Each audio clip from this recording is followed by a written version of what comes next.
Okay, I don't normally do this, but there's a few things that I forgot to mention in my Dial of Destiny review, and a few things that I thought about after posting the video that I didn't think about at all prior to recording it. And hopefully you've already watched the review because this is sort of a sequel to it. And I also started to compare Dial of Destiny with Crystal Skull. I said Crystal Skull was definitively better than Dial of Destiny. And I don't know, I think the ending of Dial of Destiny may have clouded my judgment on that. But the first thing I want to mention is what I actually liked, or kind of liked, about Dial of Destiny, which wasn't a lot, but I did give it a 2 out of 5. So there must be something I liked. And one thing I kind of appreciated about the movie was that Indiana Jones's age is really showing in this movie. He's no longer the action hero he used to be, and I actually kind of like that. It's a little depressing to see. I would prefer not to see it at all.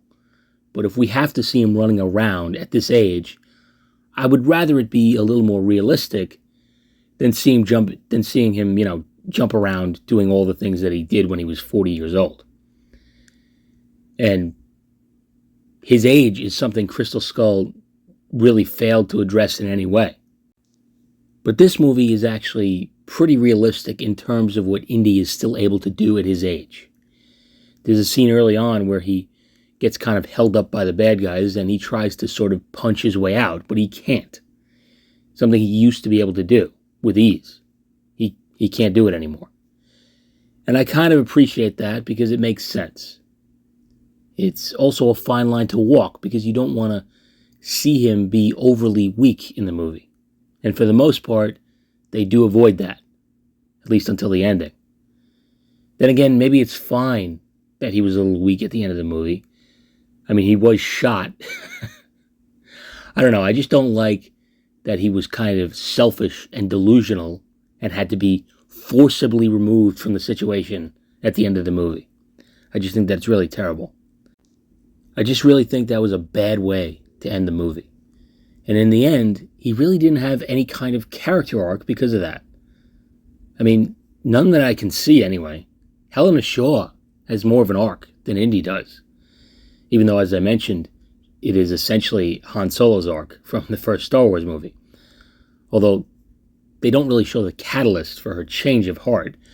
I guess she just started to grow more attached to her comrades and maybe had a little bit more respect for them, which, again, is basically what happens with Han Solo. And I also said the movie isn't as good as Crystal Skull. And honestly, I don't know. Don't get me wrong, I do not like Dial of Destiny. But I think my annoyance with the ending somehow made me more forgiving of Crystal Skull. And honestly, I don't know which one is worse. In some ways, Dial of Destiny is actually better. I mean, for instance, the action scenes in Dial of Destiny are, at the very least, more believable than Crystal Skull. I mean, there's no nuking the fridge or falling off 3 gigantic waterfalls. There's no swinging from trees in the jungle like fucking Mowgli.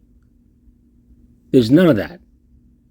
And while I don't think Dial of Destiny's action sequences are anything special, they are at least a bit less head-scratching than Crystal Skull's. And I actually did kind of genuinely enjoy the scene where Indy rides the horse around in the city. As I said, my biggest problem with Dial of Destiny is the ending. I think the ending in Crystal Skull is actually legitimately better. So you can see why I'm going back and forth. There are some things that Dial of Destiny does way better than Crystal Skull, and there's some things that about Crystal Skull that, are much better than Dial of Destiny, in my opinion. And I was pretty much okay with Dial of Destiny until the last few minutes of the movie. I know I keep saying that, but it's true. Because I foolishly assumed that things would be wrapped up in a semi-satisfying way. And if that happened, I would think it's easily better than Crystal Skull. But that did not happen. And in fact, I thought the ending was so terrible that it made me less positive towards the earlier moments in the movie that didn't initially bother me all that much. It's a really weird movie in that way for me. And I was critical of Mads Mikkelsen. And overall, I'm still a little underwhelmed by his character. But you know what? He was a better villain than Irina Spalko. At least until his unsatisfying demise. Again, it's like I'm going back and forth. He's the better character. He's the more menacing villain. But she has a better villain death. So it's like I'm on the fence still.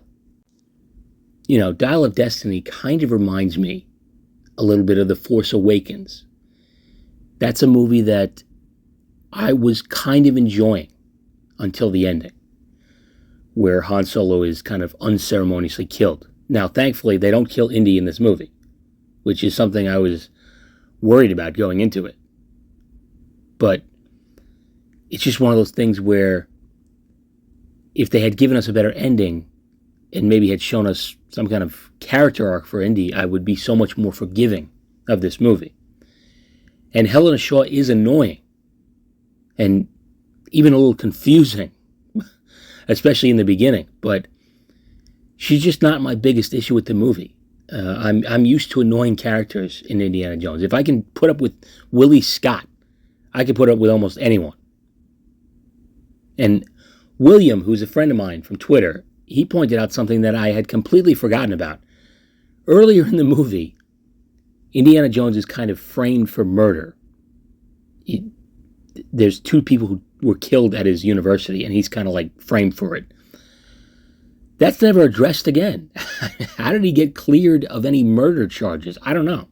Everyone that could clear him is dead, and most of them are dead in ancient Sicily. That's just another nitpick, but I just, I thought that was really weird that they never addressed that again.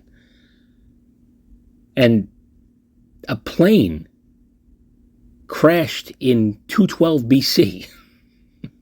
I don't think that would go unnoticed by the locals. In fact, I'm pretty sure the wreckage would become a relic that would eventually be discovered by modern archaeologists. And wouldn't that be puzzling for them? There's also dead Nazis who fell out of the plane holding firearms. I'm pretty sure some of those would be recovered by the Romans. So it's kind of hilarious that Helena Shaw thinks Indy staying behind would fuck things up in the future, because I don't see how things could not be fucked up after this.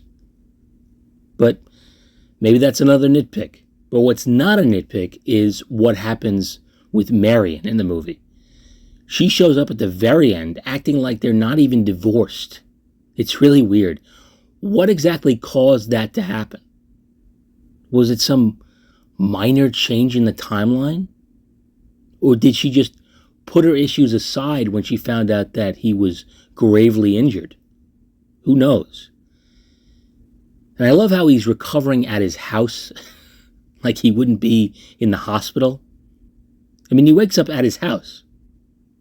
And the last thing he remembers is being in ancient Sicily during the siege. So I guess if he went to the hospital, he never gained consciousness there and only woke up when they carried him home or some shit. Again, more nitpicks, but I think it's still worth calling out, in my opinion. But I guess the bottom line of this rambling nonsense video is that I don't know what's worse, this or Crystal Skull. Ultimately, it doesn't matter because I don't like either one of them. So I have no idea why I'm expending any further thought on this. But at the same time, I kind of do want to watch Dial of Destiny again at some point. I'm curious to see if I could find anything enjoyable about it now that I know for sure that some of those plot leaks turned out to be true. Then again, I had almost the same response to Crystal Skull when it came out, because I didn't want to hate it as much as I did. So I was just like, oh, I just need to watch it again. That's all. That will make things better. I'll watch it again, I'll see things that I didn't see before, and I'll actually enjoy it this time. There's been 4 movies in my life that came out where I just didn't want to accept that I didn't like them. All 3 Star Wars prequels and Kingdom of the Crystal Skull. For whatever reason, I just couldn't accept that I didn't like those movies. But eventually I did. And acceptance is the first step on the road to recovery. Ugh. Anyway, I'm babbling. That's enough Indiana Jones for now. Let's put it to bed. I just wanted to get these few extra rambling thoughts out there, so thanks for tolerating my nonsense for a little longer. And let me know what you thought of my thoughts. And I promise my next video will actually be funny. Well, I hope.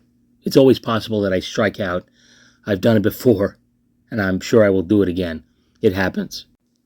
But anyway, until next time, take it easy.